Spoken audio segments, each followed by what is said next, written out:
Welcome to News Today with WDW News Today. I'm Tom Corliss. Here now the news for October 19, 2020. While we've been following construction on Tron Light Cycle Run at the Magic Kingdom, now making progress on its massive canopy, sources indicate that most, if not all, of the field team working on the attraction has been laid off. As we've seen over the past few weeks, work on the canopy and sealing the show building has continued. However, that's the extent of the work that is to be done for now. Trade workers are still on site to finish the show building enclosure, a must given Florida's weather, and erect the canopy, as those pieces have already arrived. However, the canopy's lights and cover are reportedly on hold at this moment. This also means that all work on the attraction's interior is at a standstill as well. Reportedly, Disney is waiting until December or later for additional cash flow and revenue to come in, funding the completion of Tron Light Cycle Run. With this added stalling on top of rumors that the attraction was already slightly behind schedule even before March, it seems highly unlikely that we'll be hopping on a light cycle at the Magic Kingdom by October 1st, 2021. The only hope would be a change in Disney's course of action, with the company hopefully deciding the project is vital to the 50th anniversary festivities and allowing round-the-clock construction to take place once the funds they are awaiting are actually there. But based on how the last several major Disney parks construction projects have gone, that's very doubtful. You may remember that Tron was notably excluded from the recent list of priority projects across Disney parks. The list, however, did include the Star Wars Galactic Star Cruiser Hotel at Walt Disney World, a project that could bring in up to $7,200 per cabin based on expected pricing for an immersive 2-night, 3-day stay for 5 guests. Other items on the priority list include the Avengers Campus at Disney California Adventure and Mickey and Minnie's Runaway Railway at Disneyland Park. Between delays, layoffs, and a shift in priorities, you could say the project has been temporarily de-resed. You need a laugh in this one, right? Unlikely to make a race for the deadline. A similar fate, as you know, has fallen Remy's Ratatouille Adventure. But with that attraction originally set to open this summer, it seems likely it would at least be ready for fall 2021 when they turn that construction project back on, at least on the interior of that attraction. This is bad. This is very bad. I understand COVID has been rough on the industry, but to sort of knowingly sabotage and give up on Walt Disney World's 50th anniversary, a thing you have been building to for a very long time and publicly building to, at the 45th, on that stage of the Magic Kingdom, they actively brought up that big things were planned for the 50th. And for a company with so much money in the bank to just kind of give up on the 50th anniversary of their most popular destination in the world is depressing. I hope someone comes around and fixes this, because we can't give up the 50th anniversary. I think they should have some faith that by then people will want to come back, and if people are on the fence, then maybe they should go through with these things to convince people that it would be time to come back next October. The world should be, in some ways, very different. I'm not saying completely different from what it is now by October 1st, 2021, hopefully. But at the very least, we all, I think, will be moving on with life one way or the other. I don't know. I just hope someone has a change of heart and tries to salvage this anniversary. With crowding becoming an increasing problem at the parks, especially with the ongoing pandemic, it seems Disney is looking to expand virtual queues across Walt Disney World. Currently, Rise of the Resistance is the only attraction that utilizes a boarding group virtual queue procedure, but there are 2 more on the docket. According to WDW Magic, the 2 attractions poised for adding the virtual queue are Millennium Falcon Smuggler's Run at Hollywood Studios and the Jungle Cruise at the Magic Kingdom. This would be pretty interesting. I mean, Jungle Cruise has much lower capacity. In all this, that line is regularly around an hour these days, so I get that. And Smuggler's Run is steps away from Rise of the Resistance, so that makes sense too. But we'll see. Disney, of course, has said nothing on this yet, and we'll see if, how, and when this will actually happen.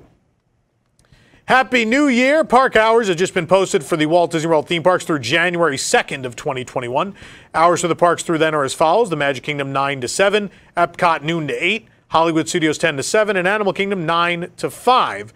Hours at Magic Kingdom remain extended from November 6th, when they start that 7 p.m. close in perpetuity for the modified holiday offerings. And Epcot is shifting to those new hours beginning November 27th. Holiday offerings are only slated to run through December 30th. However, we're still not in the clear of the ongoing pandemic, meaning every upcoming holiday will have to be modified for health and safety for everyone. And no fireworks or nighttime spectaculars are allowed. And the park hours for New Year's Eve would indicate that there are no nighttime entertainment offerings planned for this event. There are no New Year's Eve fireworks or shows or anything planned. You probably could have guessed this, but nonetheless, we now have confirmation of this based on the park hours. Of course, things can always change. These park hours have been extended over several weekends and further dates out, so we'll have to wait and see what happens. Florida Blue, Florida's Blue Cross and Blue Shield health insurance company, has teamed up with Walt Disney World as an official sponsor to provide new in-person and virtual Epcot experiences to guests. Starting this month, Florida Blue will be bringing the Taste of the Epcot International Food and Wine Festival to residents of select 55 and up communities. They'll be presenting a virtual event featuring culinary demonstrations with a Disney chef, musical guests, and more to residents of these select communities. Offerings will expand next year to include unique in-park experiences and more opportunities for residents of those older communities.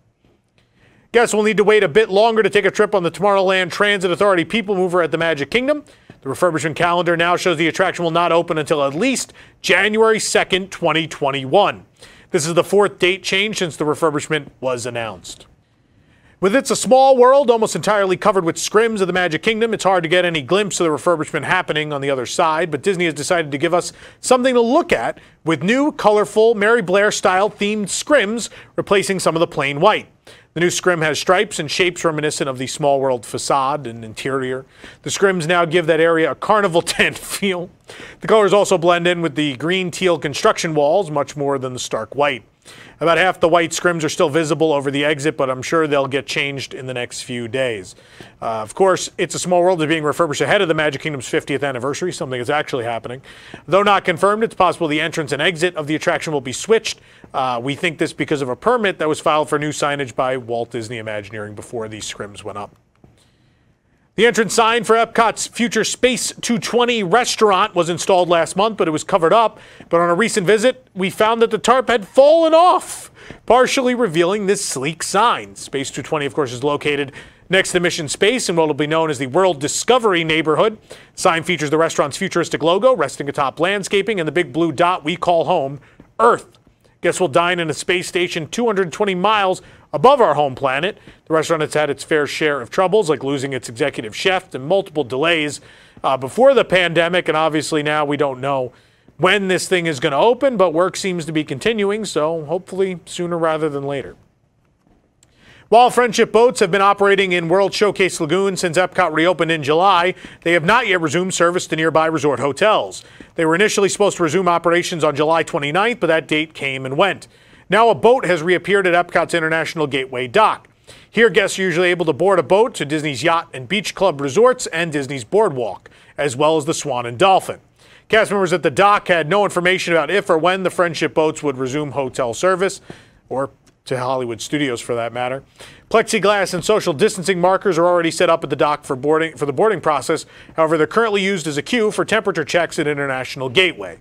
We'll continue to check on the Friendship boats as any developments happen. Select Taste of Epcot International Food and Wine Festival merchandise is now 30% off. The discount cannot be applied to Magic Bands, phone cases, mouse ears, wine, or pins. But there's plenty of apparel and kitchenware that can be discounted. You can view all of that merchandise on our website. And annual pass holders get an additional 30% off on top of this. Lightsaber hilt pieces are now being sold separately outside of Savi's workshop in Galaxy's Edge at Hollywood Studios. The hilt pieces were previously sold separately, with guests who had already built their own lightsaber being able to grab some quote-unquote scrap metal for $19.99 a piece. Guests can scan a QR code to view the items available and also look at scrap metal in a set of drawers after sanitizing their hands. There are 4 different types of lightsaber pieces. The items in the drawers are for display only. And once you've had a look at all the spare parts available, you can visit the counter and tell the cast member what you want. They will then pull them from the stock behind the counter. One piece is $25, but they're $20 each when you buy 2 for a total of $40. The piece is attached to a base hilt only available when you hand build a lightsaber at Savi's workshop.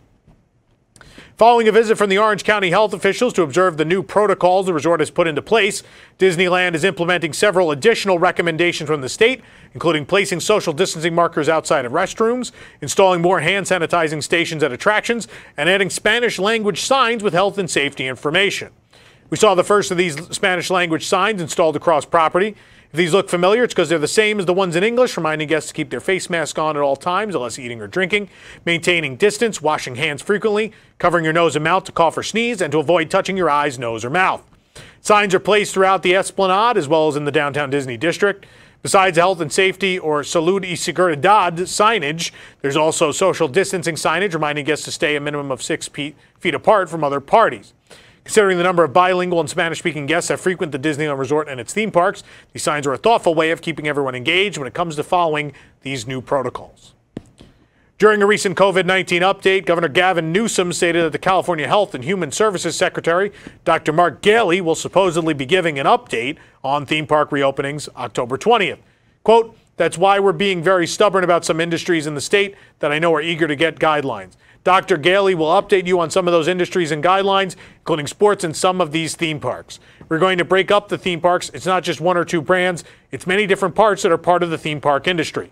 But Dr. Ghaly will be updating you October 20th on these guidelines. Again, I hope one recognizes our stubbornness on health-first, data-driven decision-making process. Theme parks will be broken up into parts to represent all brands and sizes of the theme parks in the industry. During last week's update, Dr. Ghaly reiterated that Orange County, which includes Anaheim and the Disneyland Resort, was still under a red substantial tier code. Earlier, the Coalition of Resort Labor's Union had reached out directly to Newsom regarding the reopening of Disneyland, stating that they supported the opening under the orange or moderate tier. The standby pass system at Disneyland Paris has been suspended. The new system, which is somewhat similar to FastPass Plus at Walt Disney World, rolled out on October 6th. According to a tweet by Outside Ears DLP, the new service was suspended after it revealed various problems. A Google translation of the tweet reads, quote, "Standby pass service that was recently presented to you and whose first test revealed various problems is suspended. In the next few days, access to Crush's Coaster and Big Thunder Mountain will be normal again." Crush's Coaster was the first attraction to use the standby pass service, and for now, Disneyland Paris guests will need to use standby queues alone. One of Tokyo DisneySea's most beloved institutions, maybe by me alone, is the intricately detailed Teddy Roosevelt Lounge located on the sea deck of American Waterfront's iconic SS Columbia. Dedicated to the traveler and pioneer president, the lounge is extremely popular among guests at DisneySea with its delicious cocktails and stunning theming that makes it a unique, one-of-a-kind experience. This might be the greatest interior ever done by Walt Disney Imagineering. I love it. Love it so much. Although the park reopened July 1st with the lounge remaining closed, the SS Columbia will once again welcome guests to this cozy spot starting on October 29th. Guests wishing to relax at the lounge will be required to make a priority seating reservation on the Tokyo Disney Resort website. Reservations open at 4 p.m. on October 26th for visits October 29th through November 26th, with reservations available up to 30 days in advance. Guests may also only stay in the lounge for a maximum of 70 minutes. Along with the lounge reopening, a new seasonal cocktail will be added. There's no word on the ingredients yet, but it's topped with a rose garnish, likely a nod to Tokyo Disneyland's new e-ticket attraction, The Enchanted Tale of Beauty and the Beast. A massive amount of other drinks and cocktails will also be available, except for the hot buttered rum, which we ordered too much, and they got annoyed and took off the menu because too many Americans came and ordered it. That's a real story, by the way. We did that. It's our fault. The Haunted Mansion Wallpaper Handbag Collection by Dooney & Bourke has now arrived at Walt Disney World. This is the second The Haunted Mansion collection in a row by Dooney & Bourke, but the last collection featuring some of the attraction's happy haunts. Found these at Legends of Hollywood and Hollywood Studios, but they're also available at Disney Springs. We saw them at the Magic Kingdom today, in fact, at Uptown Jewelers. It's time for the happiest coffee on earth. This year's newest Starbucks Disney Parks collection is rolling out to stores. We can't wait to get our hands on every design. Recently, of course, we showed you California Adventures tumbler, but now we have the new Disneyland tumbler, celebrating the classic lands we know and love, as well as some newer favorites like Star Wars Galaxy's Edge. This new Disneyland Starbucks tumbler retails for $24.99. It's available at the World of Disney in downtown Disney. For more information on these stories and more, head on over to WDWNT.com. This program is brought to you by our official travel agent sponsor, The Vacationeer, the engineers of your next magical vacation. Sit back and let their team of vacation planning experts craft your family's next magical Disney trip. The best part, their services are free. Visit WDWNT.travel for details. The Vacationeer, the official travel agency of WDWNT. If you're enjoying the show, be sure to like this video, subscribe to WDW News Today on YouTube for more great content, and click the bell for notifications. Also, make sure to hit select all notifications so you never miss an episode of the show. For the worldwide leader in Disney Parks news, this is Tom Corliss saying enjoy the rest of your today and have a great, big, beautiful tomorrow. Looking for the latest in Disney news on the go? Then download WDWNT the app. From news to videos to park hours and more, WDWNT the app is your one-stop shop for the latest from the Disney world. Available on iPhone and Android, just search for WDWNT in your device's app store.